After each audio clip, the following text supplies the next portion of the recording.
Today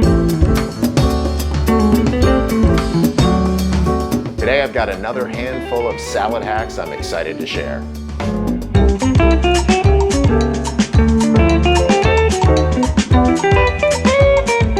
One of the easiest ways to elevate your salad game is to make a homemade salad dressing. It's not that complicated if you read the back of store-bought salad dressings, and really, they all follow a pretty simple, basic formula. Once you understand that, it'll allow you to get creative and to create some of your own salad dressings. I'm gonna show you an easy one today. And if you're not comfortable making your own salad dressing, there's sort of a half-step, training wheels version that I use, using partly a store-bought salad dressing with a few other ingredients so you can fool folks and it'll actually taste homemade.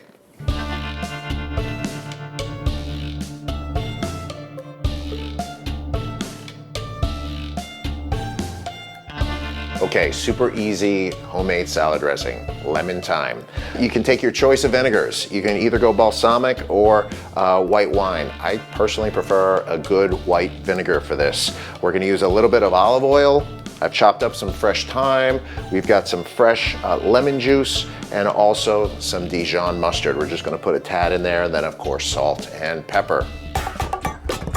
2 tablespoons of olive oil, 1 tablespoon of vinegar, 1 tablespoon of fresh lemon juice, just a drop of Dijon mustard, a couple cranks of salt, a little bit of pepper, put in our thyme. I don't like sugar, so I'm gonna use Splenda. I'm gonna use a little less than a pack, which would be the equivalent of like a teaspoon and a half. And then it's just a matter of mixing it up.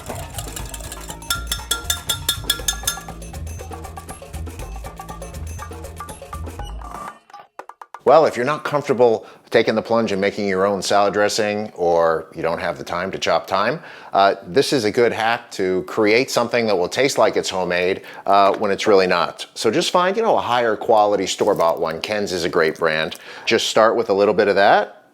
I use about a half or a third of the store-bought, and then I just mix in some high quality vinegar, a little bit of high quality olive oil, and just a bit of fresh lemon. That lemon will be one of the main things that will fool people, as well as the better ingredients. You just mix it up, and that does not taste store-bought.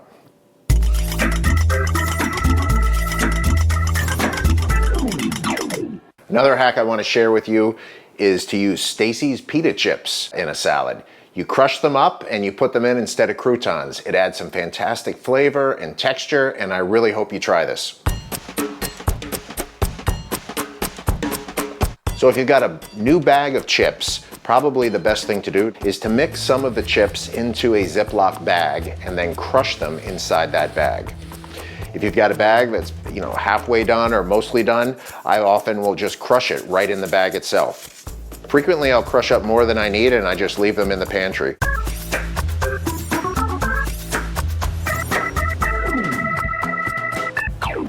When you make a salad, time is critical. The clock is ticking as soon as you start mixing the salad together. The leaves will start to wilt. So one of my favorite hacks for buying yourself some more time is to chill things in advance. Certainly the plates, chilled plates, are nothing new, and whether it's the plate you're going to serve it on individually or the master plate, you can put those in either the refrigerator or the freezer and chill those down, so prevents the salad from warming up. But what I also like to do is to chill what I'm going to mix it in, and I actually put it in the freezer. So if you're going to use a large mixing bowl, most of these are aluminum, that's great. But what's even better, I've found, is to use a stainless steel heavyweight pot.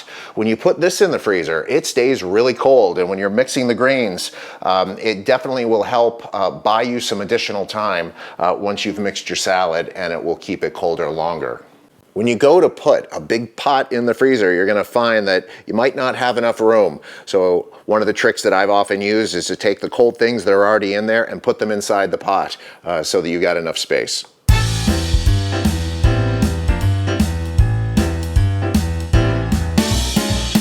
All right, so it's time to bring everything together. So we've got our mixed greens here that have been prepped, and our chilled pot. We're gonna pick an appropriate amount of greens. That looks like about the right amount. Then gonna mix in our lemon thyme dressing. We're gonna toss it, a little bit of feta cheese. We're gonna put in some of our pita chips and prosciutto bacon. And we're gonna mix that up.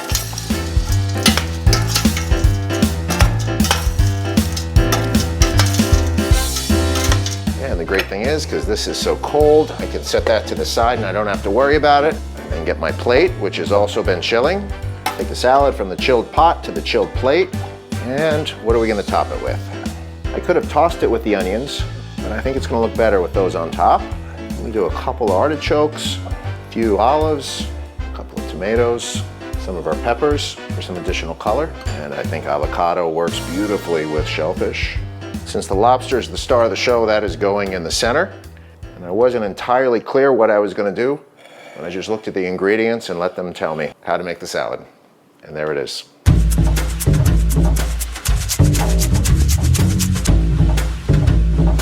This next hack is one of my favorites. I can't fully take credit for it, although I did figure out my own way to do it. There's a local lunch place that I love to go for business lunches, and they have a stuffed avocado that I can't help but always order. And the one thing about it that makes it so great, it's got these pickled sweet onions. So I came home and I began to experiment and I came up with my own recipe. All you need for this recipe, onions, vinegar, water, a sweetener. You can go traditional and use regular sugar, or if you'd rather go keto or sugar-free like I'm gonna do, you can use Splenda or some other artificial sweetener. Comes out just the same, and some salt. The ratios on this are really easy to remember. We're gonna take a cup of white vinegar. We're gonna take a cup of water, 2 tablespoons of sweetener. I've got some baking Splenda here, which has the same ratio as regular sugar, and just about a teaspoon of salt. Now we're gonna take this mixture over and we're gonna bring it to a boil. Once it's boiling, we add 2 cups of chopped onions. Let it continue on high heat for about 2 minutes, and then kill the heat and let it sit for 10 minutes. After it's been sitting for 10 minutes and it cools off a little bit, transfer it to a container and move it to the fridge and let it chill for between 4 and 6 hours.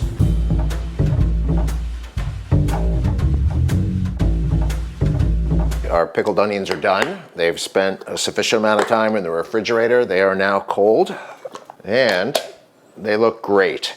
They should have a translucent color to them and they should have a little bit of crunch. And I will tell you that these are fantastic on salads. But the other thing that you might want to try is try them on a wrap or a sandwich. They're also really good there. Because it's marinating in vinegar and a little bit of salt, that acts as a preservative. So I found that this will stay fresh in the fridge for a couple of weeks with no problem, as long as you leave it soaking in the solution.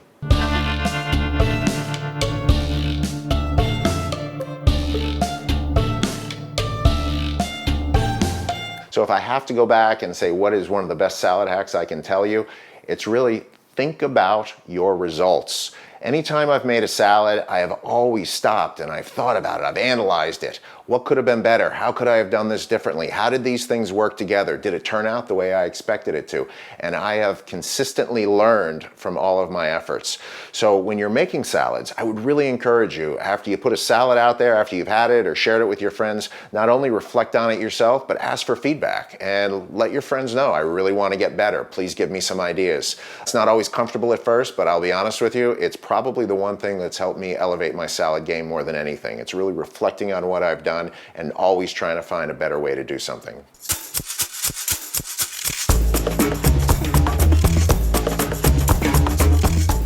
And that concludes batch number 2 of my favorite salad hacks. Please click like, subscribe, and ring the bell. You don't want to miss what comes next.